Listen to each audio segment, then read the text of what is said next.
हाय बच्चों, स्वागत है आपका class 10th the Radha Krishna super classes में। तो आज हम आपको हिंदी में करुण रस बताएंगे।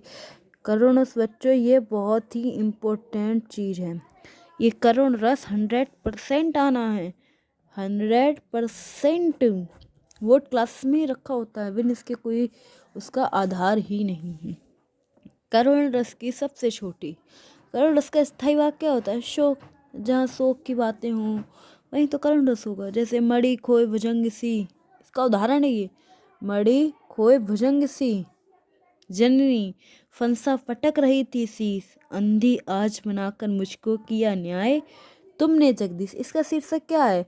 मड़ी खो गई है, भुजंग से देख नहीं सकती जननी। अब फंसा फंसा क्या कर सकती है? सिर्फ शीश पटक सकती है, और वो अंधी भी है। तो भगवान से कह रही है कि मेरी मड़ी भी खो दी, भुजंग भी खो दी, और फंसा फटक रही थी और अंधी आज बनाकर मुझको तुमने कौन से जन्म का फल दिया है प्रभु। तो सो के तो बता रही है, आंसू तो निकलेंगे कहीं ना कहीं। खुश तोड़ोगे तो नहीं कहेगी कि आपने मुझे अंधा बना दिया तो मैं बहुत खुश हूँ, तो थोड़ी नहीं कहेगी। तो इसकी स्थायी भाग मीन में शोक होता है, स्थायी भाग शोक होता है इसका। और फिर इसकी डेफिनेशन हम बहुत नॉर्मल ट्रिक से याद कर सकते हैं। दूसरा स्थायी भाव शोक होता है। शोक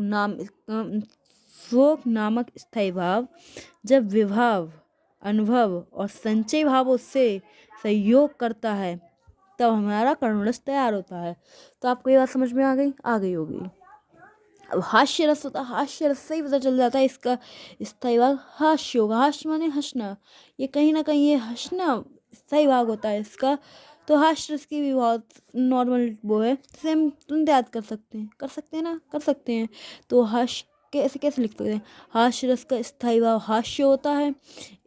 किसी व्यक्ति के व्यक्तिगत रूप, आकार, वेशभूषा आदि को देखकर हृदय में जो विनोद का भाव उत्पन्न होता है वही हास्य कहलाता है।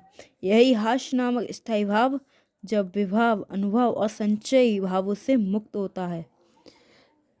अब हम कैसे कह सकते हैं हास्य रस की डेफिनेशन? हम आपको कैसे, जैसे कोई बहुत बड़ा मोटा व्यक्ति हो, मान लिया वो बहुत मोटा व्यक्ति हो, तो मतलब वो जा रहा हो तो 20 लोग हंसी बनाएंगे कितना मोटा हो रहा है।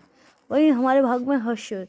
अब ऐसे ये व्यक्ति है, मानो सपोज डैट करो, माना जाता है हमारे इसमें, मानो ये व्यक्ति है, ये बाइक खूब तेज से चला के ला रहा है और ये फिर गिर गया, उसकी बाइक फिसल गई। तो जो लोग खड़े थे उसके आसपास वो देख के हंसने लगे।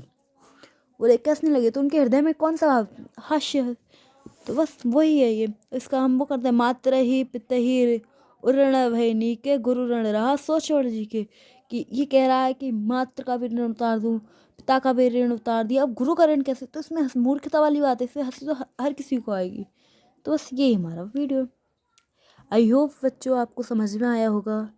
इस चैनल को सब्सक्राइब करें और बेल आइकन को प्रेस करें, और फिर ज़्यादा से ज़्यादा कमेंट, लाइक और दोस्तों में शेयर करो। मैं ये इसलिए नहीं कह रहा हूँ,